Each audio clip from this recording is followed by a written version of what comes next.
Okay, this is game 5. Game 5 of a match between XieXieMaster and Hu. Hu is the avatar of Hu ROng Hua, created by a site, a NNUE site, and power through Pikafish, an engine called Pikafish, which is a fork of Stockfish, probably a fork of Fairy Stockfish. Okay, XieXieMaster obviously it's red. We have seen in a previous match how XieXieMaster likes this corner of a palace opening, and how efficiently Hu was able to neutralize this opening and win game after game after game.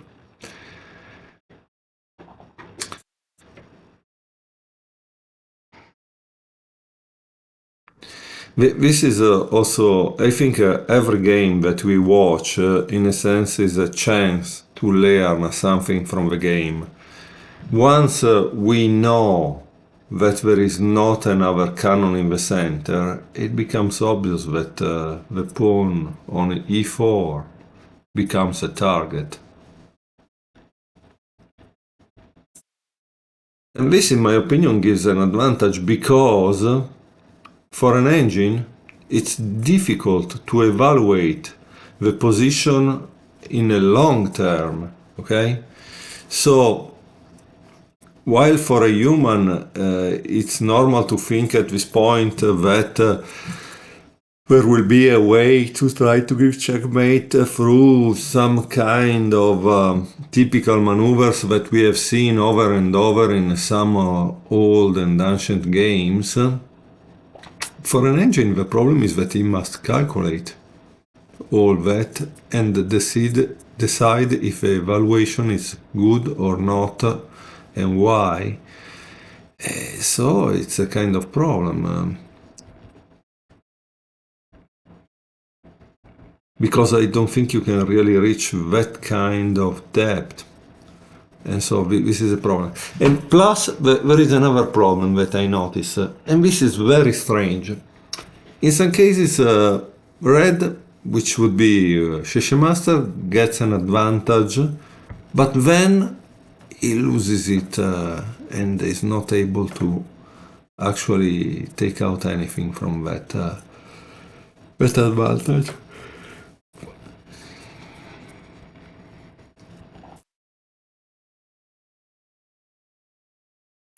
This is another thing. That's why I like these engine games, because we see maneuvers and ideas that we will be able to use in our games to neutralize typical maneuvers, like in this case, threat of a checkmate on the last rank with double cannons.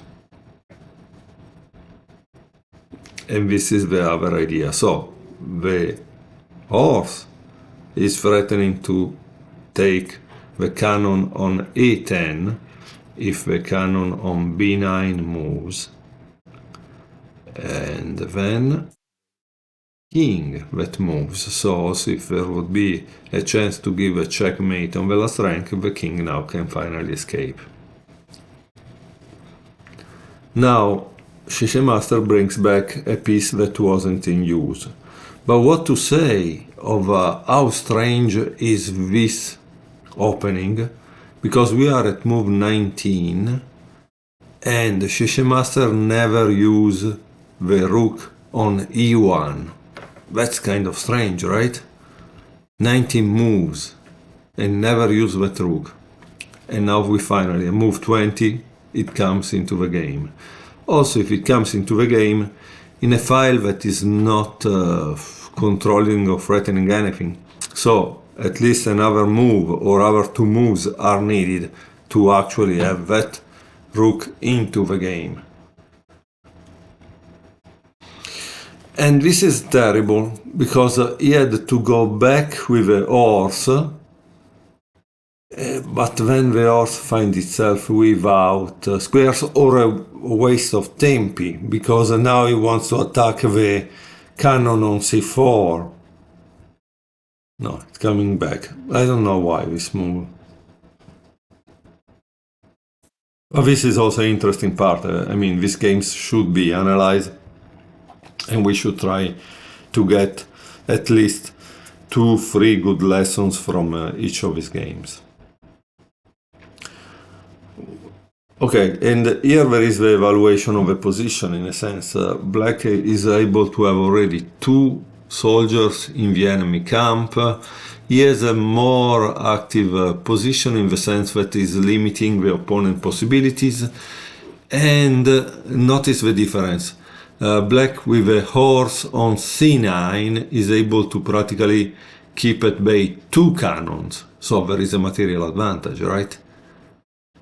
And also this rook on g1 is not getting anywhere. So the cannon on g4 is practically controlling the horse on a2 that cannot go on b4 and get out of there, and also blocking the rook g1. Clearly, the position is advantageous for black. And here, obviously, red, and this is the beauty of engines, they try to find a solution to a problem. Now, it tries to find a more active position for these cannons.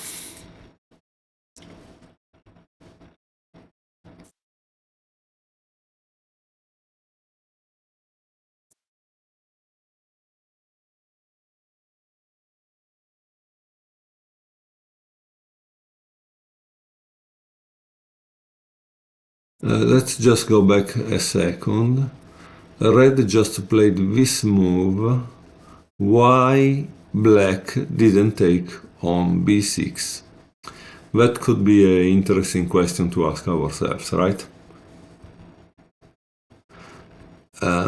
Probably this is the reason. And the reason is given by the next move played by black. Why he brings back this king? He brings back this king because he doesn't want the elephant on g10 to be taken. So let's see this. If black would take on b6, then red would play cannon b10 to g10. If black takes backs with a cannon, cannon takes g10 too, then rook takes g5, practically forking the cannon on g10 and the horse on e5. Okay, so now we know why. And this is a very useful training technique, right? We are trying to understand the moves played by 2 engines, and luckily they were not difficult to understand in the sense that we found a tactical explanation that wasn't 10 moves long, but just a couple of moves long. So very, very good and useful. Oh, the entrance in this palace is kind of very, very important. And at this point, it's clear that red is kind of losing the game.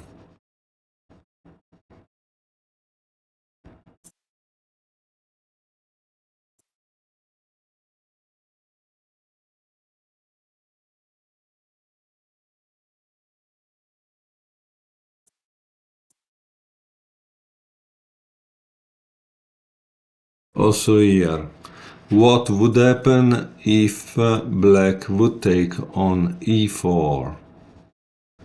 That is another question that we need to answer ourselves.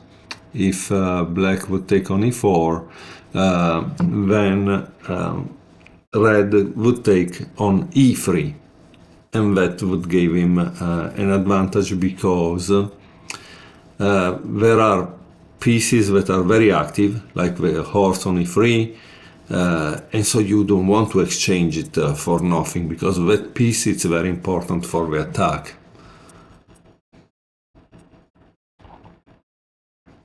Oh, and now he brings the cannon on the other side, where he's threatening a checkmate on a1.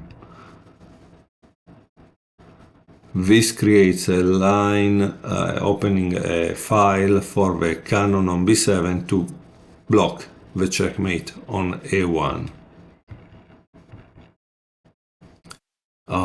And now what happens is that we have the advisor on d1 that is pin, which means the advisor on e2 is unprotected, and that's why this move. Okay, at this point red is really losing it all. It's over, practically the game. It's over. But you see, this is the thing. This simple tactic can be seen immediately only if one made enough checkmate training.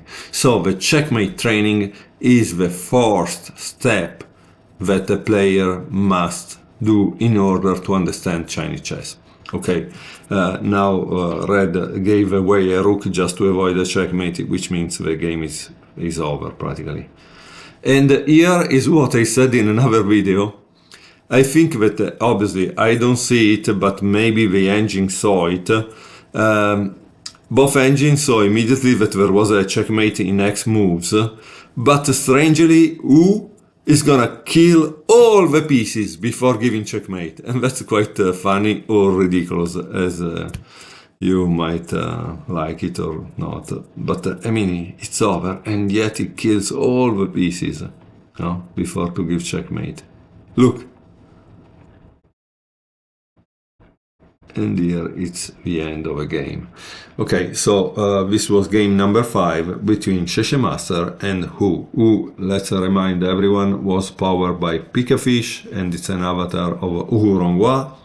And XieXieMaster, it's a great engine that runs on a i7 Intel of 12th generation with 10 seconds per move.